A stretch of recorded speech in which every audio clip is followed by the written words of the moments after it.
Hello, my name is Linda Carabaras, and welcome to my kitchen. Today I have a special guest. His name is Martin Tighe, and he's an extreme athlete who has just got done competing in the Boston Marathon, where he finished 196 overall and second in his age group. Martin has also competed in a lot of marathons over the years, including the first North Pole Marathon, where he placed first. He's Dean of Students at Attleboro High School and a track coach there.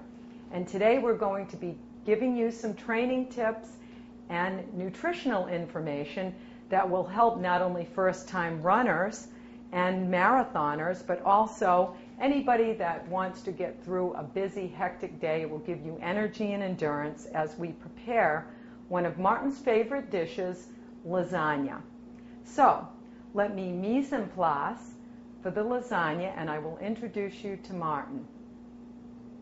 Welcome, Martin. Thank you, Linda, to have invited me to your extreme kitchen. Thank you. You're welcome.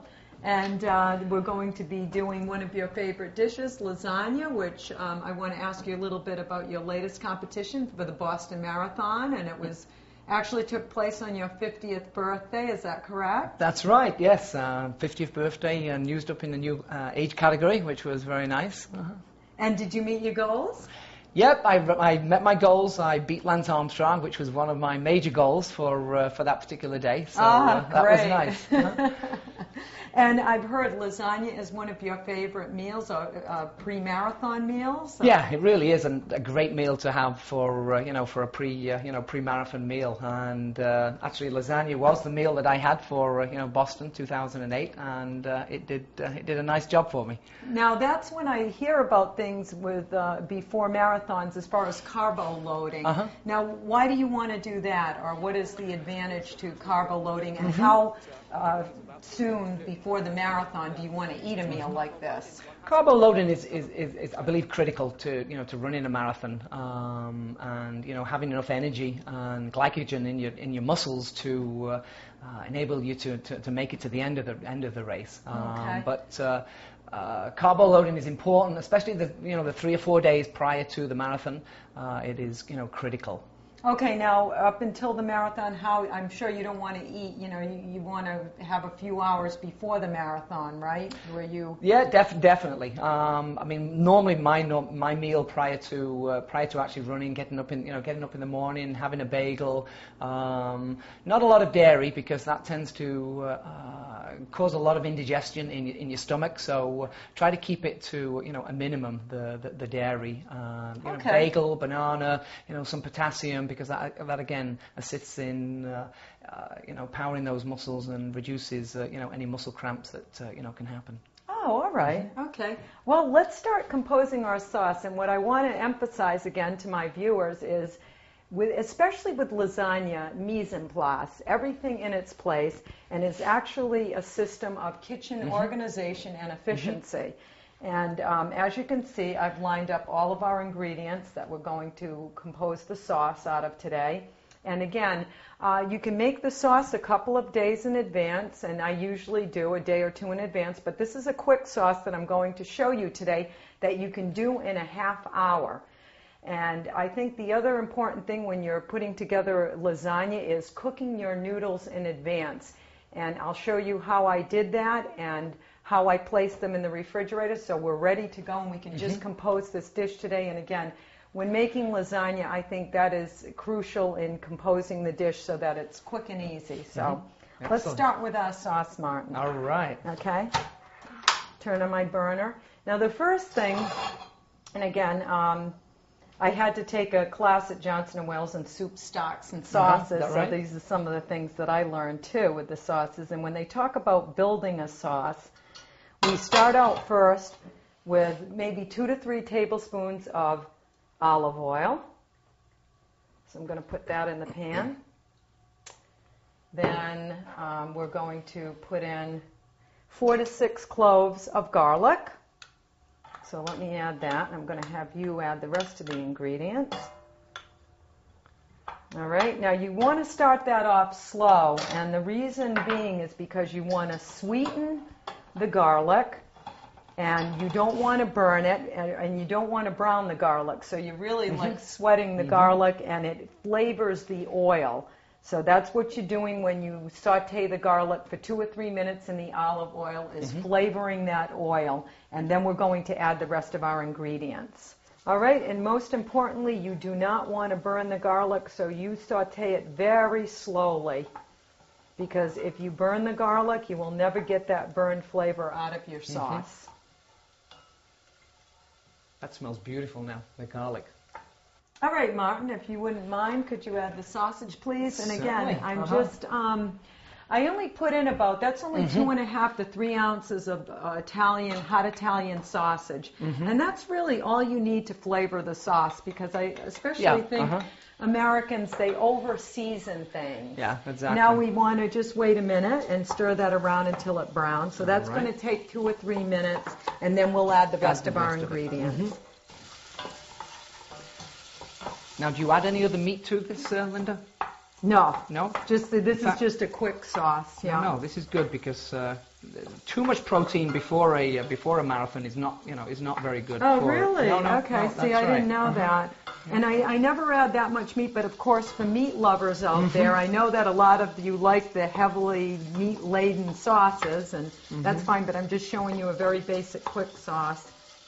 And again, I think when I show you the seasonings, again, I just like a sauce where the tomato flavor is enhanced. And that's really what it should be, because from what I understand, especially a lot of the Italian gravies, the real Italian gravies, it's got very little seasoning in it because you really want the tomato flavor to come through. Exactly. And I think that people have a, they tend to over-season things. So, oh, that looks good. Yeah. Okay.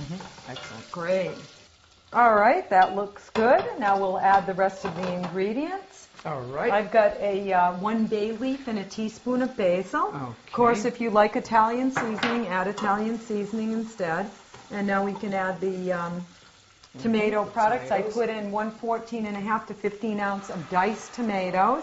Lovely. And again, I realized also that for every person out there, there's a different sauce, tomato sauce. Exactly. And 1 can, I like the ground peeled tomatoes, a 28 ounce can of ground peeled tomatoes. Some people also like their sauce a little on the sweet side. Yep. So you can add about a teaspoon of sugar at this point now, or shredded carrot. Or I love wine in my sauce, so I'm going to have you add a 1/2 cup of wine. Excellent. And you can add any kind of wine that you want.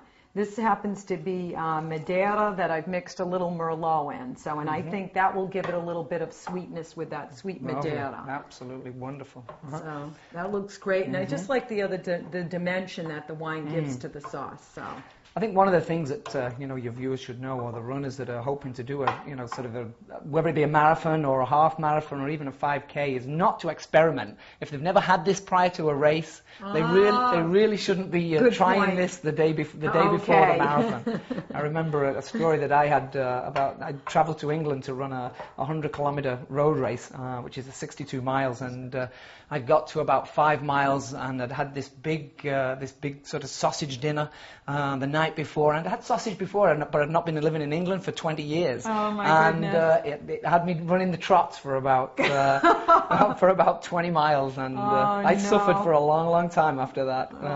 So make sure that you're eating food that your stomach can deal with. Okay, that's a good point. Yeah. So if you're going to go for a long run, maybe a 20-mile run on a Sunday, on the Saturday, prepare the meal that you're going to have on marathon day, sort of like the day before. So your system's used to it. So if you're going to do a long run, 3 weeks before, have that practice meal that you're going to use. Oh, that's it's a important. good point. Okay. Yep. And when the longest run that I ever did was the Rojaks, I guess, 5-miler. But I used to run a lot of the 5Ks. And I know, at least for myself, I like to have oatmeal or something in the morning. But I couldn't eat like 2 hours before was about the limit. I didn't want to eat too close to when I was going to be running. Yeah, so that's I've important. heard oatmeal. Is that another Oatmeal's a good, oatmeal's a nice meal to have with, maybe with some bananas, or with some maybe a little bit of fruit, a little bit of fruit juice.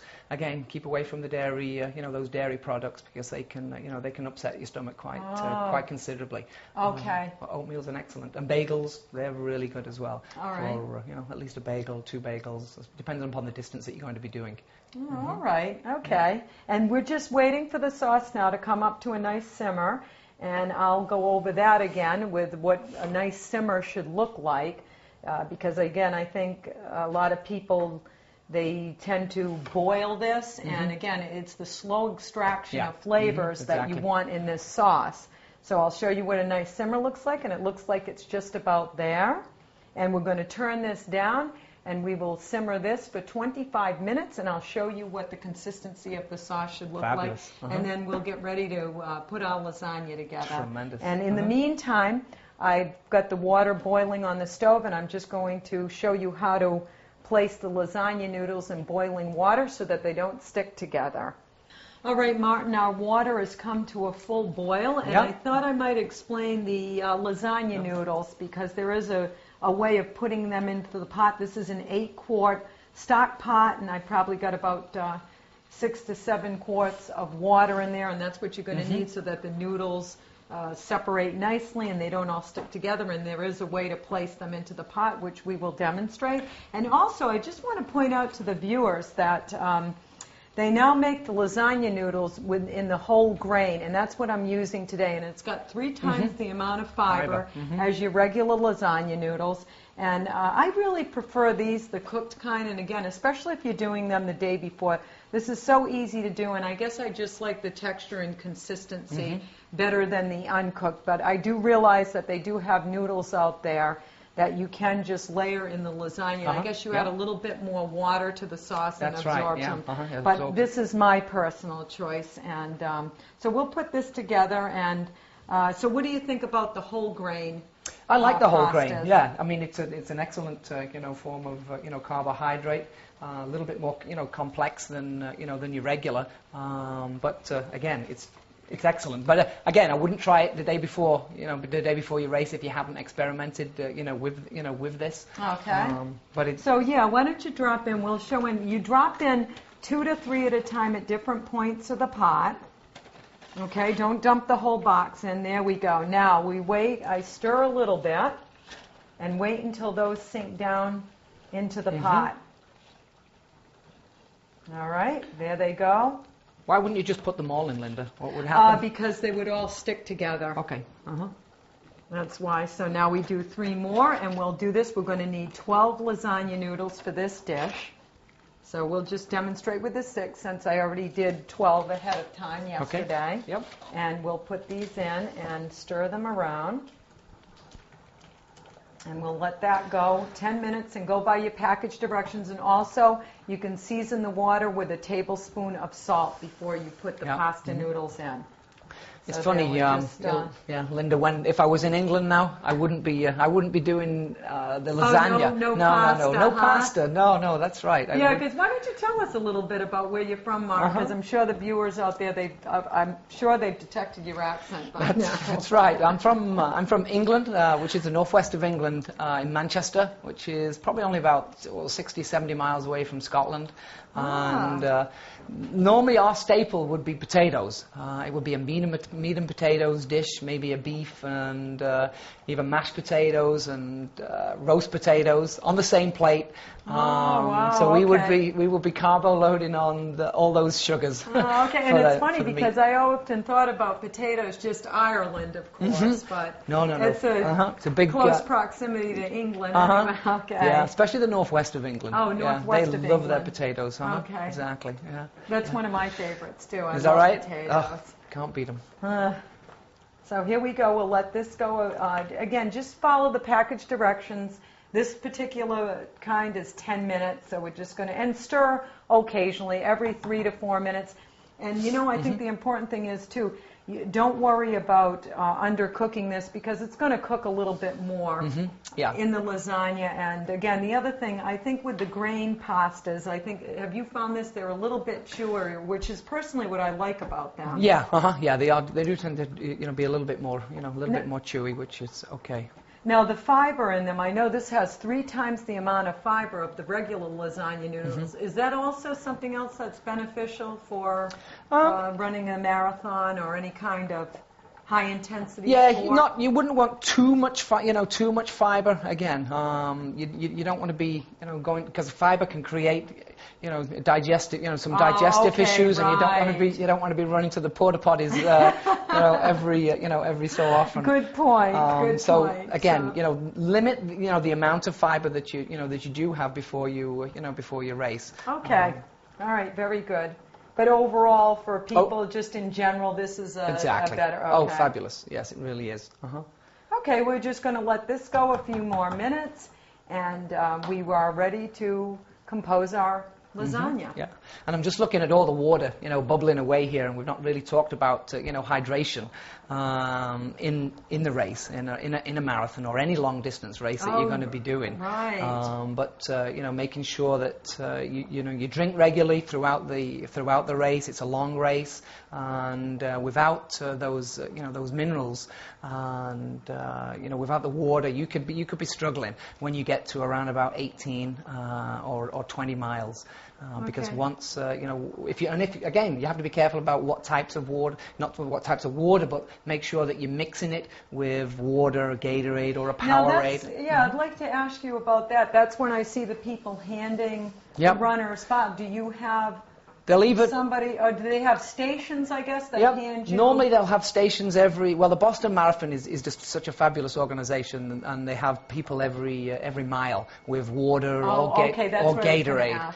But you've got to make sure that you don't just drink Gatorade, because the Gatorade can be very strong and can upset your stomach and create an imbalance. As can too much water as well. Excuse me for a minute, Martin. My timer's going off for the sauce. Let me just turn off the sauce. I'll be right back.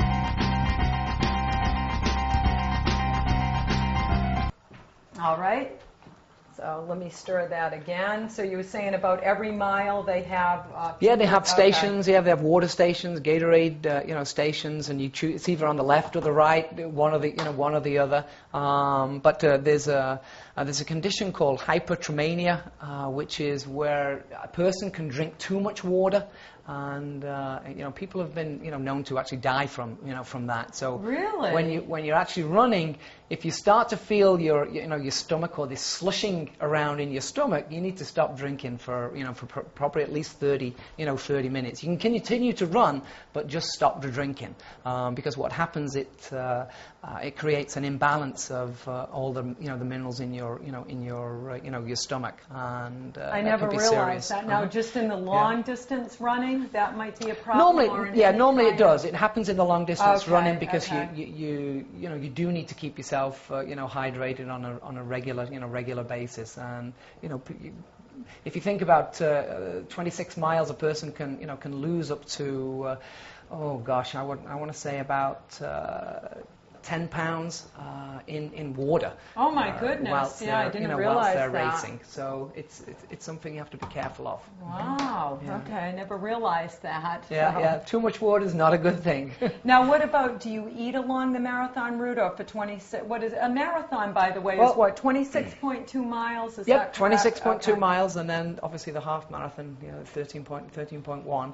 Now, do you need to eat along the way, or no? Not necessarily. Not if you've eaten well before the race. And again, though, having said that, for some of the people that are taking a little longer to finish, your elite marathon runners will be done anywhere from 2 hours 10 through to 2 hours sort of 50, 60. But some runners are still out there for 5 hours, 4 hours. Wow, and they do need to replenish some of their energy, and they get that through bananas, through oranges, through various other aid stations that will provide maybe peanut butter and snacks like that along the way.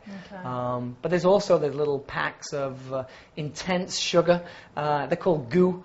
And I've heard about those. Yeah, they're only very, very small, about 3 inches long, about an inch wide, and You rip the top off and just squeeze it, and wow. the texture of it is not the best. Yeah, but you can choose flavors that you really like a lot. Now you've also done some ultra marathons, and why don't you just tell the viewers what's the difference between the marathon at 26.2? If that's not enough for you, what's the ultra marathons that you've run are considered 30 miles and greater? Yeah, the ultra marathon is anything over 30 miles. Traditionally, ultra races will be about 50 miles. Wow. So you go 50, Now, you 75. will need to replenish during the ultra race. Oh, gosh, is that yeah. correct? Okay. Definitely. And that's what I was told, the big difference. You need to eat food and fuel along your the way. Okay. And they'll have a whole array of different aid stations where you can get from chips to peanut butter sandwiches to pizza to a lot of different things along the way. Wow, okay. But it's not like you can really get to enjoy them along the way. No, you really tend not to enjoy them. It's definitely just to sustain them. But sometimes it's hard to eat when you're running as well, because you're on the move, and through eating and trying to breathe, it's very difficult. But it's critical. You need to do that. And if you don't do it, you could. There's a saying that you'll just bonk. And a lot of people, what they call by bonking is that what happens is you start to get a little bit dizzy. You can hallucinate to some degree. Really? Oh yeah. Oh my goodness. And then you start to wobble from side to side. And I've experienced that before, and it's not very nice. All right, well, pasta in a few more minutes, and our sauce is done, so I'm going to show you what the sauce consistency should look like, and we'll get ready to put together our lasagna. Okay, that's great. And we'll talk about the North Pole Marathon, all right, which I'm sure a lot of our viewers will be interested in learning about that. Yes, yeah, exactly. All right, the pasta is done. It's done boiling. I'm going to bring this over to the sink and drain it and shock it. And by shocking it, what I mean is I'm going to run cold water over the top of it so I can put it in my pan. All right. There we go. Just want to stop the cooking process by shocking the pasta. And I have my 13 by 9 pan over here, which I have sprayed with cooking spray, or you can oil it. All right, I'm just going to shock it enough so that I can handle it. And then again, I've got a pan already ready in the refrigerator that I did the other day, and what you do is you just could put 3 like this in the bottom of the oiled pan, and then I'm going to put wax paper over the top of this and layer 3 more, and I'll show you what I did with that, and I'm going to bring out the pan that I did yesterday. All right, Martin, as you can see, we have nice mise en place, everything in its place, so we can just construct our dish now. And I just want to show the viewers that this sauce has been cooling about 20 minutes, and this is what it should look like. Just a nice, tight, rich sauce. You don't want it to look like a marinara, so there you go. That's the consistency it should be. And again, this sauce takes 30 minutes to make. Yep. So we're going to start constructing our dish. First thing, 13 by 9 pan, and I have sprayed the pan, so it's nice, or oiled the pan. That's what you want to do first and foremost. I have also reserved cheese for the top of the lasagna, and I always do that first because that way you don't forget about it. You're at the end of your dish and you used up all the cheese in your bowl and you're like, oh my goodness, I didn't save any for the top. So I put aside, and this is just a mixture of Swiss cheese and Parmesan. I like that combination, and the Parmesan will make it nice and crusty and brown on the top. That's great. And I also just want to point out that it's my own personal favorite, I like using Swiss cheese in place of the mozzarella because it still has the stringy consistency, but it has more flavor. I like that nuttier flavor, and that's why I use the Swiss. But certainly if you like a mild flavor, then stick with your mozzarella. And so we're going to begin layering. And also, I'm sorry, I forgot to mention the other cheese mixture here, your regatta. And again, that makes it a little bit healthier. I just always do that. I add 15-ounce container of regatta, 10-ounce package of chopped spinach, well drained, a little bit of parsley, some ground black pepper, and an egg, just to hold it together nicely. And again, these recipes will be on my website, www.lindas-kitchen.com. So we'll start putting our lasagna together. Okay, Martin. Here we go. I'm going to layer first and foremost about a half cup of sauce on the bottom of the pan. All right. That's just to prevent that from sticking to the bottom. Okay, and again, these are just, basic guidelines. Again, when I make sauce, a lot of times I'll double this recipe, and this makes 4 cups of sauce, so you will end up with 4 cups. But you saw how quick and easy that was to put together. Personally, I would double it and freeze some of it. So, if you could layer the first 4 noodles. Here we go. And again, I told the viewers that I had done this ahead of time, and you saw what I did over at the sink. So this is what it looks like. I've used wax paper in between. Could you tell me that? Why do you use the wax paper, Linda? It prevents it from sticking. So that's all you need to do. If these do break off, don't worry about that. You can just slide them over. They're all going to cook in together, so it's not a major issue. Yep, that's right. That's correct. Good point. And we're going to layer 4 across, overlapping each one. So we're going to have 3 layers of lasagna noodles. You'd like one more across there? Yes, please. Yeah. Let me just layer it over. And I know some people, that, now that you mention it, some people do the 3 and then they'll do more layers. Personally, I like the 4 overlapping them a little bit, and then we have a nice 3-layer lasagna. That's awesome. Okay, now next probably about another, I'm going to say cup to cup and a half of sauce. So let's do that. I'm going to use about a cup and a half. And again, I always like to have extra sauce, so I did make some extra, and we may have to use some of that. But that looks pretty good right there, I think. Nice and saucy. And I'll show you what that looks like. All right, now we're going to put on our regatta cheese mixture. And again, I'm going to use half of this right now.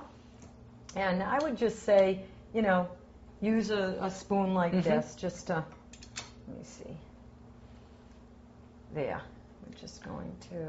Because that melts all lovely right over the top, isn't it? Correct. So you don't have to be too careful with this. That's why I'm just doing the little dollops of the regatta. Okay. There we go, right down the center here. Yeah, spread it out a little bit. Okay.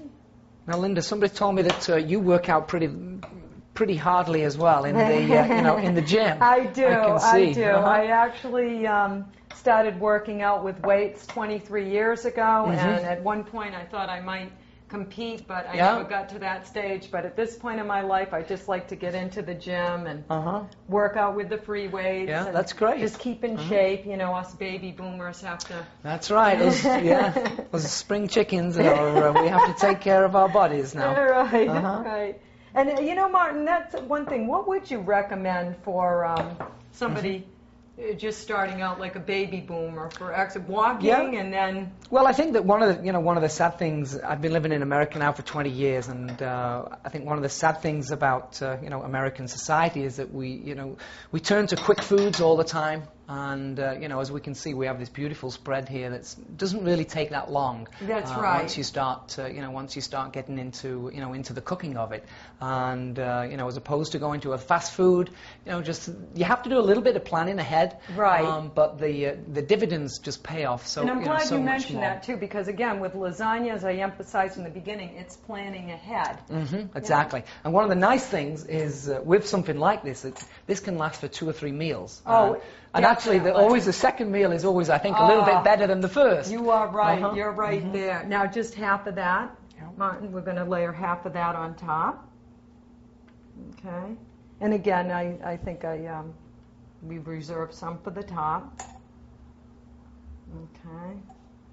And in fact, now that you mention that, even better the next day, this freezes beautifully also. And when we're done composing this dish, did you know you can actually wrap this the way it is, keep it for up to 24 hours, and then heat it, or you can even wrap it and freeze it for up to 2 months. Wow, So, that's great.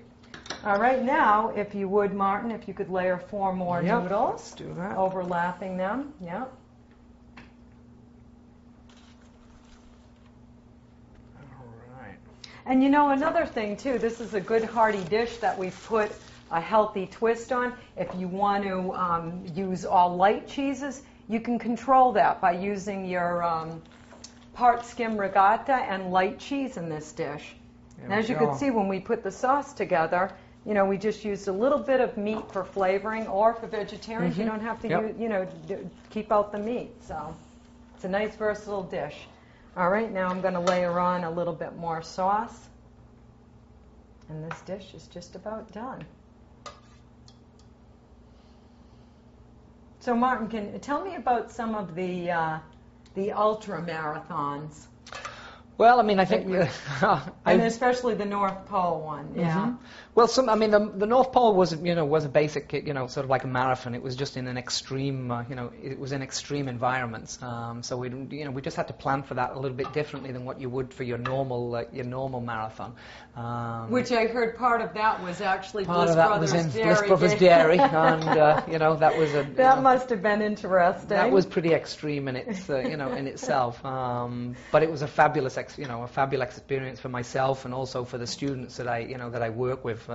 They were a huge inspiration for me in being able to do that, and they'd learned how to go the distance, how to discipline themselves under difficult circumstances which they have to deal with every day. Yeah, that's what I wanted to ask you earlier, is how this translates into what you do and the work you do with the students, and you're a good role model. And well, I'm fortunate to be able to work at a school system which is Attleborough High School, where the administration are so supportive of what we do alternatively for at-risk youth, and they do need a hand up, and they do need support. And I think sometimes we have to look at how can we do that in alternative ways, which is looking outside the box a little bit for them. And just as we have to prepare a meal, we prepare for running, we prepare for education, and we assist people in looking after themselves, in preparing for life. And good point. Yes, for some kids that takes us going that extra mile in order for that to happen. And we can do that in lots of different ways, and I use the medium of the outdoors for that to take place, which is for me it's my passion. I enjoy doing that, and I think the kids enjoy some of the activities that we get up to. Now, what's the longest marathon that you've ever run? My longest distance is 97 miles. I was in a 100-mile race, and I was told I had to pull out after 97 miles because my goodness, I'd lost too much weight. Holy mackerel! Now, how much weight would that be after 97? Well, I'd lost over 10% of my my body weight, and you can't do that. And it was funny. I wish I'd had the lasagna at that point, because I'm sure I would have finished if I'd have had that. But what happens was I come into my last running station, and I knew I was underweight. And I was talking about hallucinating. Yes, I was running down. This is another quick story. I was running down the road, and I'm running with an aid at this point, because after 70 miles you have to run with an aid. And I'm running down the road, and we're in this farmland, and I see these pigs in the distance. Why are these wild pigs running on the trail? And I'm running up to them. They're big pigs. I'm thinking, my friend has not said anything to me yet. And I get close to them, and they were big boulders. I thought they were pigs running around. But my mind was just a little bit out there. But I knew I was going to be a little bit underweight, so I'd stopped and I picked up these rocks and put them in the back of my shorts. I had pockets in the back of my shorts, so when I stood on the scales, I was the right, I was the right weight. But anyway, I ended up. They found, yeah. Yeah, they said, nah, you're not right. With 3 miles to With go. only 3 miles to go, Yeah, it was but devastating. still, it sounds like, it was the right thing to do. It was the right thing to do. Be conscious of safety too, I imagine. Oh, totally. Yeah, they had doctors there and everything. And but again, it all boils down to to nutrition and to looking after your body and making sure that you're taking the right amounts of foods and the combination of food, water, Gatorade, etc. is critical. Absolutely critical. Should I start putting this cheese on now? Yep. So now we're adding the last half of the shredded cheese over our regatta, and then we're going to finish the top and put this in the oven 350 degrees for about 1 hour. And I'm going to, what I do is I usually let the top brown, because again, I like that nice brown crusty top. Yep. Then if I find it gets too overly browned and it hasn't heated up enough, then I'll put the foil on after that, so that will prevent it from over browning. But at least that point, you can judge it pretty well. Yeah, and just the last this four, is the and last we're done. 4 now. Yep, let's go. Now, how long will this take for it before About an hour. A lot of recipes, they'll tell you this. They'll say, 40 minutes. It's going to take longer than 40 minutes for a nice layered lasagna like this. And I like it nice and bubbling hot and let it cool down after that, because you do have to let it sit about 20 minutes before you cut this. So that's another important point to make. When this comes out of the oven, you must let it cool down for a good 20 minutes, or else the layers will just all fall apart. Now see how much sauce we've used. Now that took the entire 4 cups, and for me, I like a lot of sauce, so that's why it was good that I made the other batch yesterday. So I would strongly recommend doubling this recipe. And again, if you don't use it all, then you can freeze it. Oh, sauce freezes so well. I put it in containers and just keep it in the. Just put it in the freezer. Put it in maybe 3 to 4 cup containers, and it'll last easily 6 months. And then you have sauce anytime you want to use it. So, there we go with the top of the lasagna. Okay, just press that down a little bit, and we're going to finish it with our reserved cheese. And again, that's a combination of Parmesan and Swiss. Put this over the top, pop it in the oven at 350. And I'm going to pair this with a salad and some nice bread. And we'll be ready for an extreme meal. I think so. We could do some distance with that meal. All right. And into the oven. Martin, if you'd open up the oven door for me. Certainly. Thank you. And let that go about 1 hour at 350 degrees. My timer is going off. Our lasagna is done, and it's been in there 1 hour. Let me shut my oven off. 350 degrees, and I didn't end up having to cover it. And look at this. This is what it looks like. Top is nice and brown. We're going to set it right here. Now, the important thing at this point is let it sit for 20 minutes so you can cut it nicely, and we'll be ready to eat. So let me plate it now. Pull a piece out of the corner. And oh, that looks great. Yep, that came out perfect. Out of the pan, again, very important. Let it set up for 20 minutes. And here's our piece of lasagna. And I have paired the lasagna with a nice salad that I composed of mixing greens with, I like to mix my greens, so I put chopped romaine with baby greens, toasted walnuts, which I like to toast the nuts in the oven 5 minutes at 350 degrees, intensifies their flavor. I've got some dried cranberries in this mix and some shredded carrot. And I think with composing salads, I always think about color. So that's our salad, which we'll serve with a nice light vinaigrette and a good loaf of bread, whether you make your own or purchase it from a good bakery. And that is our perfect pairing. Linda, what's nice about this, meal is it's so balanced. It's so absolutely gorgeous. It's got the greens there. It's got your carbohydrates with the bread and the cheese and the meat. A nice balance of protein and cheese. And obviously, with the lasagna, absolutely gorgeous. Oh, great. So let's see. Are you ready to eat at this point, Martin? Can't wait to taste it. Okay, terrific. So I hope you've learned something today, even if you're not an extreme athlete. Or an extreme foodie. That a good balance of nutrition and exercise is important for everyone. I'll see you on the road. And I'll see you in my kitchen. Enjoy, Martin. Thank you, Linda.